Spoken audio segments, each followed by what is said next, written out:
Hey, it's Dr. Brett here. We're going to go through some shoulder stuff here. And I've got my mom here. She actually went through about a frozen shoulder here earlier this year. Got down to probably about 10% of normal range of motion with it. So we started doing some different things with her. The process, again, tried some stuff, some things worked, some things didn't, but we kind of found some different things that seemed to be effective with it. So we wanted to go through this. The first step with any of these shoulder things, though, is proper diagnosis of stuff. Ultimately, that's from a lot of symptomatic presentations people have, like certain movements that bother you, and how do you differentiate that frozen shoulder versus a labral tear or a rotator cuff tear on something like that, or simple sprain strain, a bursitis, a tendonitis type of deal. So going through certain mechanics to begin with is critical to figure out exactly what's going on, so we can then figure out what's the best course of action moving forward with it. So some of the simple things we did with her to start to kind of work on, mechanically speaking, how to improve it were just simple range of motion things. A lot of shoulder problems come from the fact that everything starts to roll forward on the shoulder. We do everything in front of us. We're very internally rotated to begin with. So we work on just basic mobility of pulling that shoulder back and opening that up a little bit. And anybody who's had like inflammation in their shoulder, anything you do with them is going to be a little bit uncomfortable. So the trick is to do things slowly, do things very deliberately, even have them help you a little bit to some degree, so that way we're not working against the grain here with that. So we did a lot of that stuff. We did some passive movement as well too, just working on improving that movement. When she couldn't move, we could move her for her, and it would help a little bit. And there's some times even still where there's some crepiness and there's some creaky, crunchy stuff that gets built up. So we did some of that mobilization that way. Another thing we did was we went, go ahead and go to your back here, to work on some simple biomechanics of the shoulder itself at this point, where we just take the arm and even kind of move it back up towards the top through here and just passively go through some range of motion with that, and even some gentle movement on here to allow her to relax enough for us to be able to move it. But the trick in the beginning is to get more movement. And the easiest way to do that is just do it passively, have somebody else help you through the process. Some other things we did from a chiropractic standpoint is we did some just simple drop piece work with this, where basically they just let their arm kind of hang here, nice and simple, and we're just doing a little bit of push through there. The drop of the table helps separate that joint to create some more movement through there. So we did a little bit of that. In different angles. We'd move the arm up, do it this way, we'd shoot from different angles through here as well too.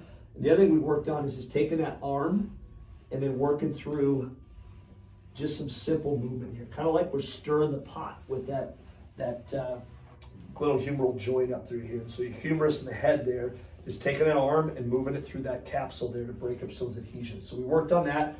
And then we did, we'll go face down on here.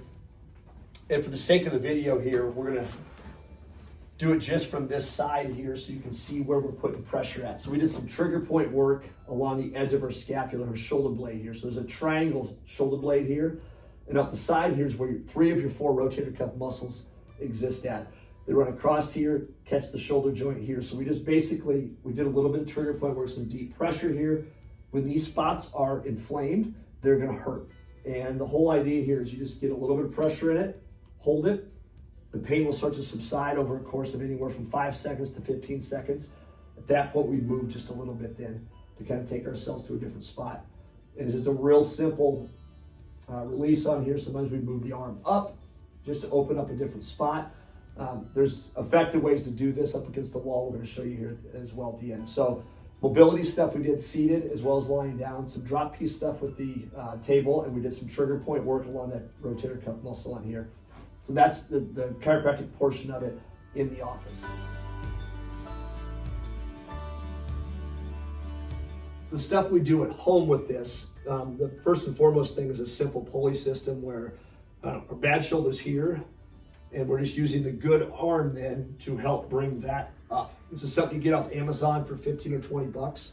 It's a great thing to work on from a shoulder perspective because you can do it at home on your own at that point. Simple product. And like she's doing here, she's doing different planes here. So front, the side, we can even turn the chair a little bit to modify the movement. The trick is consistently doing this. You can do it literally every day, multiple times a day at that point. If it's bothersome when you do it, you should probably ice that shoulder after the fact. And in most cases, capsule problems like this, like back side of the shoulder.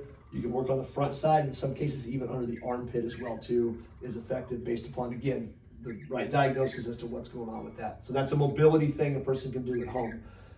Next thing we had her do was some strengthening stuff here with just a simple elastic band here, light resistance. And again, so many things are turned internally rotated, so we're gonna work external rotation as she opens that arm up. And you notice she's got her arm against her side firmly and just opening that arm up, letting it close down, open it back up. It's all under control. And you're doing, again, 15 to 20 reps of this. You can do it as many times as you do the other piece over here. So that's that component. We can do some other things like stepping on it, picking it up. But the main thing right now is just that external range of motion that you're gonna work on consistently with that. This is a great preventative measure as well too. When you don't have shoulder problems, work this stuff. With your regular workouts, throw it in there 2-3 days a week. Takes you 30 seconds to do it. You get a lot of result from it. So there's that. And the last thing we did, which I'll just kind of show here, is we took a lacrosse ball.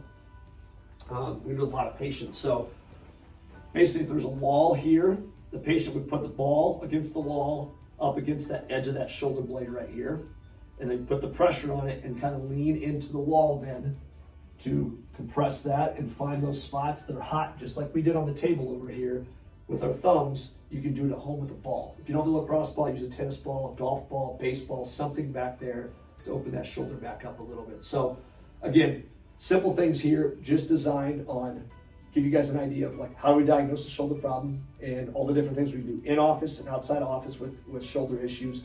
Majority of shoulder problems are simply resolved by, again, a little bit of rehab type of stuff, creating more mobility with things. The consistency of doing the stuff at home is critical on it though. So if you run into this situation, see somebody right away with it, the faster you get on top of it, typically the faster this thing resolves with. The longer it sits there, the more the body adapts and more inflammation that it creates over a period of time. Hopefully this was helpful.